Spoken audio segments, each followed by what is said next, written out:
સતનો આધાર સતાધાર જય ગીગડાબી. તો આજે આપણે ઘણા દિવસ પછી આજ આપણે વ્લોગ બનાવવાના છે અને ઘણી કોમેન્ટ પણ છે કે ઘોડીને ડિસ્કો કરાવો છો કે નહીં, તો તે પણ બતાવીશ. પણ આજ હું તમને કામઘેનું ગાય અને સુવર્ણ કપિલા ગાયના તફાવત બતાવીશ. તો ચાલો મારી સાથે આપણે કામઘેનું ગાયને દર્શન કરાવું.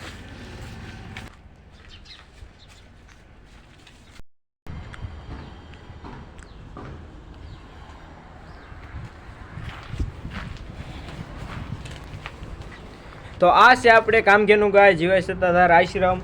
તો જો આ અમારી ગા છે જીવાય સત્તાધાર આશ્રમની, આપણે ધાબે જ રહેશે આ ગા. તો તેના રૂપ રંગની તો આપણે વાત કરું કે જો આપણે દેખાય જો તેના આસળ પણ આપણે અત્યારે જો હું તમને બતાવું કાળા જ હોય છે અને તે હાઈટમાં પણ નીચી જ હોય છે.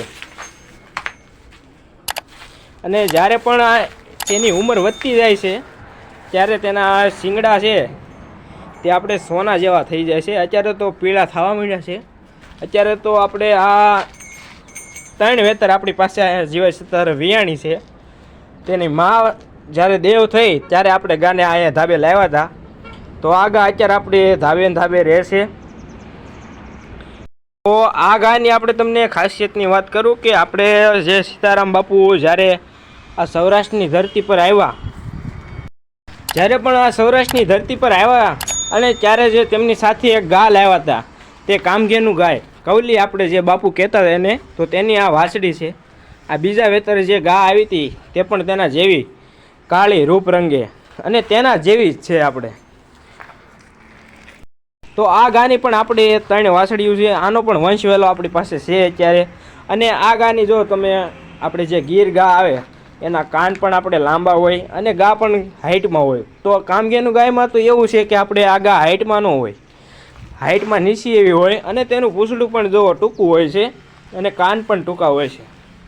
તો આ છે આપણે કામઘેનું ગાય જીવાય સત્તાધાર આશ્રમ. નવો હો તો લાઈક સબસ્ક્રાઈબ કરતા જજો. અને હવે હું તમને આગળ હું બતાવીશ આપણે સુવર્ણ કપિલા જે ગાય છે તેની ખાસિયત. તો ચાલો. તો જુઓ આ છે આપણી સુવર્ણ કપિલા ગાયું. તો આ બે આપણે વાછડીઓ છે અને મોટી ગાવું પણ આપણી પાસે 2-3 છે. પણ આ વાછડીઓથી જ તમને દેખાડું. અમારે ધણખૂટ પણ સુવર્ણ કપિલો જ છે. જો આ છે અમારો ધણખૂટ સુવર્ણ કપિલો. તો જો આ આપણે સુવર્ણ કપિલા ગાય છે. તો તેના રૂપ રંગે જો તેની આંખો પણ લાલ છે, તેનું આ સિંગ પણ લાલ હોય છે, એનું નાખોરું પણ લાલ હોય છે. તો તેના રૂપ રંગે તો આખી ગોરી લાલ હોય છે. તો જો આખી લાલ.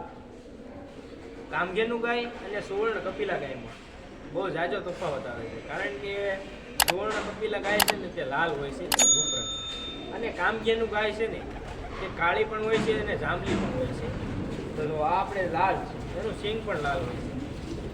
કોઈ પણ જાતનું તેમાં ધોળો ડાઘ પણ કાળો ડાઘ પણ આવતો નથી. તો જો આ પણ બીજી વાછડી આપણી પાસે છે તે પણ આખી લાલ જ આવે છે. તેનો પિતા પણ જો આપણે તમને આગળ બતાવ્યો કે એ પણ લાલ છે. અને આપણે કાવ બ્રીડિંગ થાય તો તેના જેવા તેના બાળકો આવેલા છે. જો આપણે આ ભૂરી વાછડી છે તે પણ જો સુવર્ણ કપિલા આપણે કહેવાય ને એ જ છે. જો તેનું પણ નાખોરું લાલ છે. તેનું પણ આ પગનું ખરીયું આવે ને તે પણ લાલ જ હોય છે. તો આવી રીતે આ 2 રીતના તફાવત આવે છે સુવર્ણ કપિલા ગાયમાં અને કામઘેનું ગાયમાં. તો આગળ અમારે જો વાલાભાઈ